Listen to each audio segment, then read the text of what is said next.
सोनम वांगचुक हे नाव सध्या माध्यमांमधून गाजतंय। बॉलिवूड पासून सामाजिक क्षेत्रातील अनेकांनी आता उघडपणे त्यांच्या समर्थनार्थ भूमिका घेतली आहे। त्यामुळे आता सरकारवर दबाव वाढत असल्याची चर्चा आहे। सोनम वांगचुक नेमके कोण आहेत अशी माहिती आता सर्च केली जाते। पर्यावरणवादी आणि शिक्षण तज्ञ म्हणून त्यांची आंतरराष्ट्रीय पातळीवर ओळख आहे। पण हेच सोनम वांगचुक 6 महिन्यांपूर्वी एका कडक कायद्याखाली तुरुंगात होते। तब्बल 6 महिन्यांनी त्यांची सुटका झाली। गेल्या वर्षी सप्टेंबरमध्ये सोनम वांगचुक यांनी एका आंदोलनाची घोषणा केली होती। 26 सप्टेंबर 2025 ला सोनम वांगचुक यांना राष्ट्रीय सुरक्षा कायदा अंतर्गत ताब्यात घेण्यात आलं होतं। लडाखला राज्याचा दर्जा आणि संविधानाच्या 6व्या अनुसूचीचं संरक्षण देण्याच्या मागणीसाठी सोनम वांगचुक यांनी आंदोलन केलं होतं। लेहमध्ये याच आंदोलनादरम्यान हिंसाचार झाला। यामध्ये 4 जणांचा मृत्यू झाला। 90च्या जवळपास लोक जखमी झाले।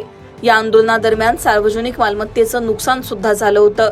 यानंतर सोनम वांगचुक यांचं भाषण आणि आंदोलनामुळे कायदा सुव्यवस्था बिघडली असल्याचा ठपका ठेवत त्यांना NSA अंतर्गत ताब्यात घेण्यात आलं। वांगचुक यांनी मात्र सुरुवातीपासूनच हे आरोप फेटाळून लावले होते। त्यांना तब्बल 6 महिने जोधपूर इथल्या तुरुंगात ठेवण्यात आलं होतं। मार्च 2026 मध्ये सरकारनं त्यांच्यावरील NSA मागे घेण्याची घोषणा केली। त्यानंतर वांगचुक यांची सुटका झाली।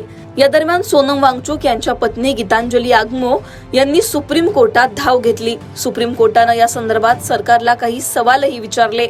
ज्या भाषणांमुळे हिंसाचार भडकला त्या भाषणांच्या क्लिप वांगचुक यांना दाखवण्यात आल्या होत्या का, त्या दाखवल्याचे काही पुरावे वगैरे आहेत का, असे सवाल यावेळी सुप्रीम कोर्टाने उपस्थित केले होते।